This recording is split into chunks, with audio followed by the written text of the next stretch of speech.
Hi, I'm Mayor Lunde. I'm at Jets Pizza in Brooklyn Park, and I can't wait to show you around this place.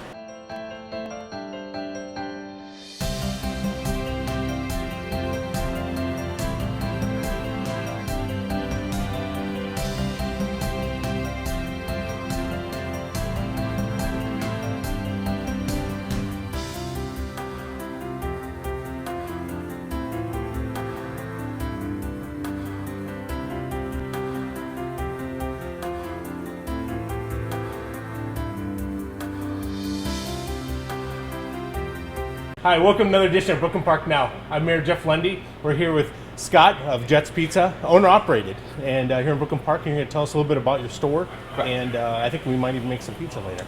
Yep. So, talk about what do people don't know about making pizzas? That they just get them, they come in a box, and how does that process start? Yeah, the pizza business is just like any other food business. It's all about quality, how it looks, what it looks like at your door. Jets is a little bit different. Brand new franchise in Minnesota. Jets is from the corporate level. Number one concern is quality and customers.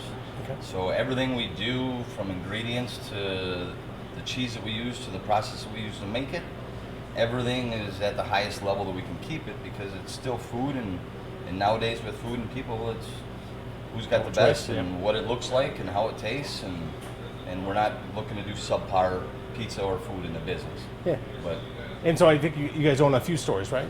yep. We just opened the sixth one, but there are 8 in Minnesota. We own 6. There's another guy that owns 2. There's a lot of development coming with Jets Pizza in Minnesota. There must be another 15 to 20 already bought up and coming in the next 5 to 10 years. Okay. So definitely growing fast. Okay. And in the Brooklyn Park store, how's it doing? Brooklyn I know Park it does well when I visit. Yeah, Brooklyn Park store was our 3rd store that we opened up. It's jumped out of the gates to some pretty high numbers, and we killed it in Brooklyn Park. Brooklyn Park is right next to the big Target building. Every week when I turn around, there's something else big going up in Brooklyn Park. That store was our 3rd one open. Our first store was New Hope, which was our best store. Next year, we're predicting Brooklyn Park to be our number 1 store in Minnesota. The store's doing phenomenal. Good.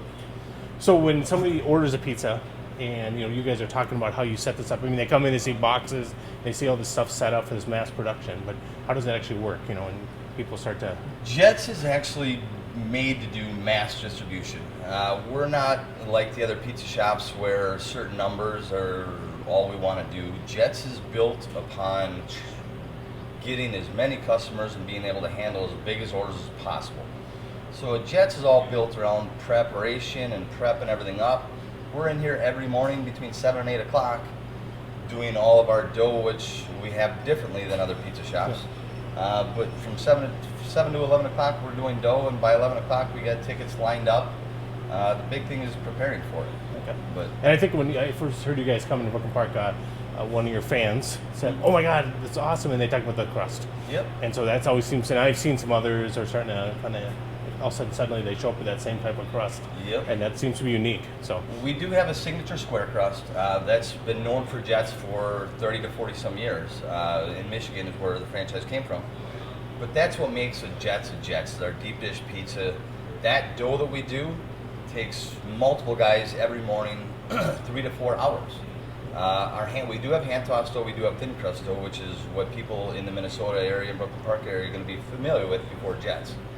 But we do have a lot of people starting to try to copy our square. That's what Jets is known for. That's what we take. We take our pride in everything, but that's what we go above and beyond, and takes majority of our time to be able to prepare that pizza, and that's what makes it different than everybody else. Yep. So Scott, why don't you tell us about your store and the amenities that you have here? Okay. We set every Jets pizza up that we open up to be as similar as possible. So we have a 25-foot make line with pretty much everything that you want to put on a pizza. We have 3 Middleby Marshall ovens, which kind of the best ovens you can buy. We have 3 of them stacked on top of each other to make sure that we can handle the business that we want. That's the front room. We have a 10-foot walk-in cooler right in the middle of our store, and we have a 1-door freezer. So that kind of tells you how we like to keep our product. We make product fresher every day and keep it in a cooler rather than a freezer. You go into our back room, and our back room is set up with a 3-comp sink, dishes. We got stainless steel tables for them to do dough on every morning. And the moment you walk into a Jets, everywhere you look, you're going to see boxes stacked from the floor to the ceiling. So more or less preparing for, doing many pizzas for the next day. But it's a pretty basic operation. It's everything's set up accordingly, but we take our pride in more or less keeping everything in a cooler rather than a freezer, having ovens that are going to produce pizzas in 8 to 10 minutes. Yep. And the back room is really just for prepping everything up and getting everything ready in the mornings. Yeah. So, one thing I was struck by is, so did you start out in the pizza business? I mean, is this? I did not. I meet people who said they started in college, and then they like the fast pace, they love it, and then they kind of wanted to be their own owner, and so maybe a little bit about yourself. There's two of us that own the store, and neither one of us had any pizza or any food experience. We were just working for other people. I was in the golf business, then I was in sales. My other partner was an airplane pilot for a private company.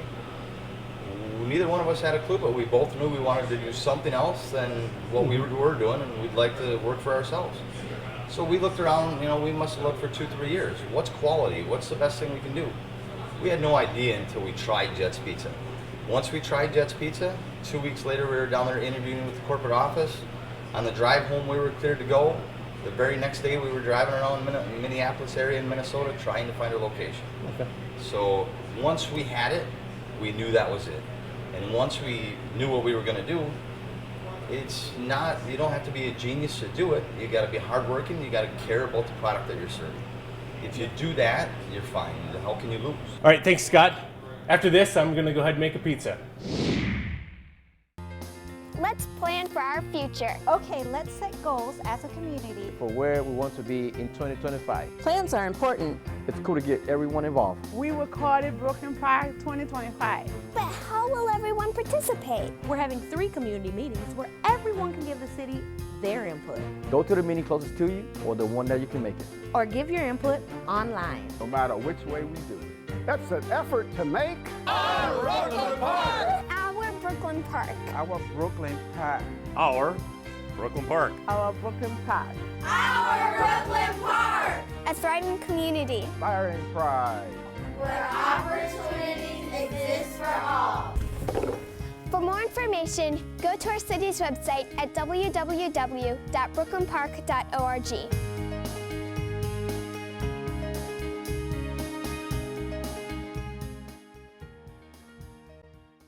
Okay, so this is our square pizza. This is what Jets is known for.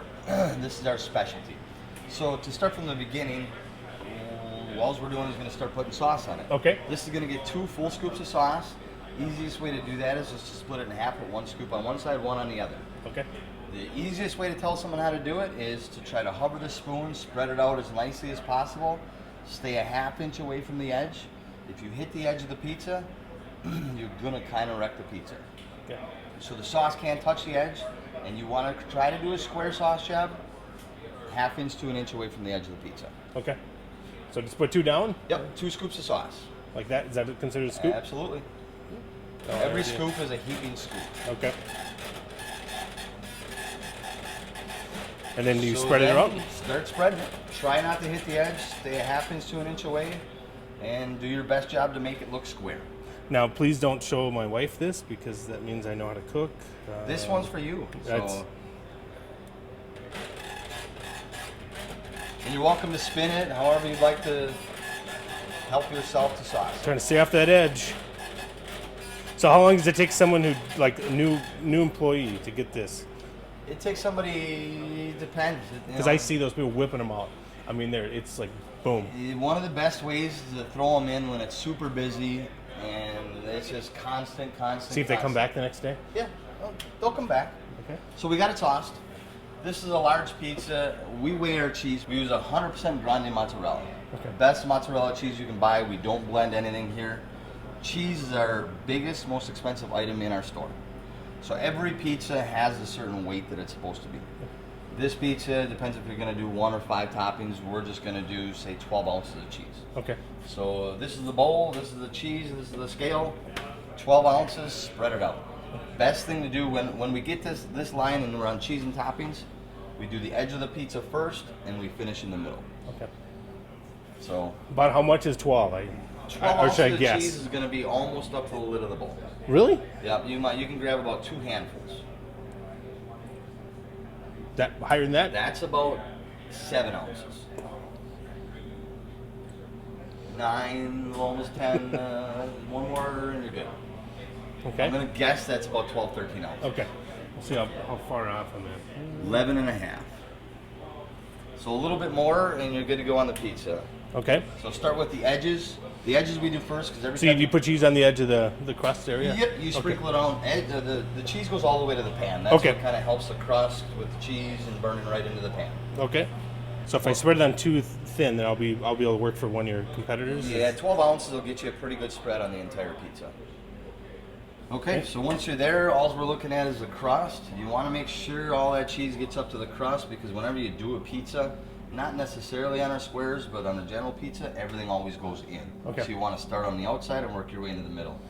And then we always say at Jets, when we have a square, we don't have a crust, it's the edge of the pizza. Really the crust, but we don't want to be able to see a crust, it needs to be covered with cheese. Okay. So from here, you got 20 ingredients to choose from. Spread them at your convenience. The more you put on, the more we tend to spread them a little bit. Okay. And same thing goes with toppings. You always want to start on the edge of the pizza and work your way into the middle. So like a pepperoni, make sure you get all the way to the edge of it. That's what kind of makes things consistent. It makes things look good. Now, do you go out and, I mean, in your off time, do you eat anything but pizza because you make pizza all day? Yeah, I sure try to. It depends how busy we're at. You know, if we're swamped and you can't get out and you're eating pizza every day, it's Jets. I still eat a slice of pizza every day. Do you eat competition to see? I do. You have to, and I don't have a Jets in my hometown, so I have my favorite pizza where I live. Okay. But pizza's somewhat pizza. It's all different, and everyone specializes in something different. This is just what Jets is known for. So are pizza people like Starbucknistas, where they have their every little piece of ingredient that's be perfectly, or is that just my family? No, that's what we hope for. We try to teach everybody that does this to have pride in what they're doing. That's if they have pride in a good product coming out of the oven and it looking good and tasting good. Those are the people that we want to put up front. If they don't have that pride and care, they're not going to make a pizza that looks great every single time. So does Jets let you decide, like maybe there's something local, like you travel, you'll find a place that makes something that maybe just this place because Jets is a big growing franchise. They're trying to keep everything in every store on the same level. Some places can be a little bit different, like Minnesota. People here like green olives. Yep. When we first opened Jets, we pushed hard and said we have to have green olives. Everybody here wants green olives. In Michigan, they don't go through any green olives. They took it out of their stores. But something like that, yes, we can convince them easily we need green olives. Something that Jets is coming out with in the future that people in Minnesota have wanted is a white sauce, like an Alfredo sauce. Yep. We haven't had that in a while, and honestly, it would take a lot of time and effort to get corporate to do that stuff just for one simple area. Yep. But Jets is getting bigger as a whole. They're getting in lots of different states all over the place. It's not so much just about Michigan anymore. It's about kind of everything and all and what each area benefits have. Well, I used to work for Dell. I travel a lot all over, and how they make pizzas in New York is different than Texas, which is different in St. Louis, and everybody has something, and you're like, oh, wow, that's how they do it here. Yep. Like fries and vinegar north of the border. Yeah. I haven't figured that one out, but they do it. There's So been some strange things, but when we first tried a Jets pizza, we tried the square, and I ate a lot of pizza growing up as a kid, and this was the best pizza I've ever had from the moment I tried it. So from that point on, it was a no-brainer. It's simple. Care about what we're doing, do it right, and if we enjoy it, hopefully other people do also. Yep, absolutely. Well, I'm done. I'm a real Scandinavian. I like things nice and simple, and I'm not. Looks good. So this is our Cajun. All we're going to do is sprinkle it around the edge of the pizza, and that's going to cook right in with the cheese, right into the crust. Okay. we So you just pull it away. on the edge? Yep, just sprinkle it right around the edge of the pizza. Heavier or thinner? Is it? That's pretty thin. We may want to go with a little bit more there. As much as you want, as spicy as you want. It's not real hot, but it's got a Cajun kick to it. Yep. So we have different stuff that a lot of people can do to customize their pizza a little bit, which also separates us a little bit from the rest. I like I said, your competitors. Yep. When he heard you come to town, the first thing he was talking about is your crust. Yeah. Because he remembers that he was adamant that that's what people are going to remember. Jets is based on quality. You know, everybody should be worried before coming to town because we serve the best quality pizza that we can at the lowest price that we can to be competitive and in the pizza market. Our pizzas cost us more to make than the majority of our competition. So it costs us a little bit more to make. We try to keep it at the same price. We're not making the same amount of money per pizza as everybody else, but our quality's better. And with that mentality, eventually everybody's going to be wanting to have Jets because it should be a better pizza than the competition. Yep, absolutely. So this is a pizza you have. It's roughly a 2.5 topping pizza. We have 3 different ovens here. The 3 different ovens are set for different toppings, different speeds, and different style pizzas. As I said, we do have thin crust and hand toss. Those type of pizzas are going to go on our top oven. Your pizza, which is a 2-topping pizza, is going to go in our middle oven. Okay. And the pizzas that we have 3 or more toppings on go on the bottom oven. Okay. So they all have different cook times, pretty much the same temperature every oven. Each one's a split conveyor, so we can do multiple orders side by side, and just measures the different time that it cooks. Okay. Should we put yours in? Yep. So yours will go right in the middle of the oven, set it right in the front. 8 to 9 minutes, it'll come out the other side and it'll be ready to eat. All right. Let's plan for our future. Okay, let's set goals as a community. For where we want to be in 2025. Plans are important. It's cool to get everyone involved. We will call it Brooklyn Park 2025. But how will everyone participate? We're having 3 community meetings where everyone can give the city their input. Go to the meeting closest to you or the one that you can make it. Or give your input online. No matter which way we do it. It's an effort to make Our Brooklyn Park. Our Brooklyn Park. Our Brooklyn Park. Our Brooklyn Park. Our Brooklyn Park. Our Brooklyn Park. A thriving community. Inspiring pride. Where opportunities exist for all. For more information, go to our city's website at www.brooklynpark.org.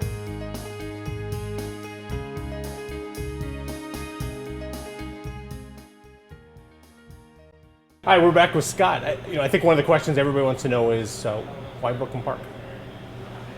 Brooklyn Park. Number one, it's between 2 of our stores, our first 2 stores. One was in New Hope, a little bit more inner city. One was in Anoka. Both stores doing pretty good numbers, but why Brooklyn Park? We were looking for multiple locations. We have multiple more to do. Driving through Brooklyn Park, it's a greatly developing area, especially where we put this store up by 610 and Zane.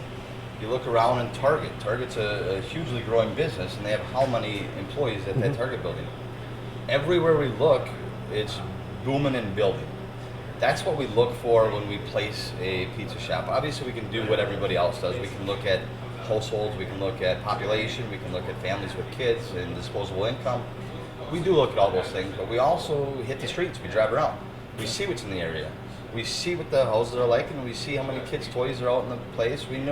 We get a good idea of what the area is like and what the people are like. And Brooklyn Park, we saw everything we wanted to see. We saw a lot of families with kids. We saw a great development area going 610 and above. We saw tons of population at 610 and below. Yeah. It's got everything we want, and the sky's the limit. How much is it going to grow? We're right in it. We're right in the middle of it. All the growth is around us and going north, and everything south is already booming. It's already big. So why did we go there? It's going to be a great store, great location. It's going to be our number one, and the growth just continues to happen. Well, and thank you for that explanation, because sometimes people talk about you're trying to recruit businesses and you're trying to tell them why, and sometimes I always say go talk to our existing businesses, because I can talk all day about why someone should, but if a business person wants a business perspective, they should go talk to a business owner, and I think that answers more questions than any kind of promises a politician can make. But go talk to a live owner who's invested his own personal money in something. Talk to the people. Look around. You can't go through Brooklyn Park right now and not see something being built. Yeah. So, until you go to those areas and there isn't nothing happening and nothing being built, that tells you something. Yeah. Well, thanks, Scott, and your team for helping me and teaching me how to make a pizza. Well, that's it for this edition of Brooklyn Park Now. We'll see you next time.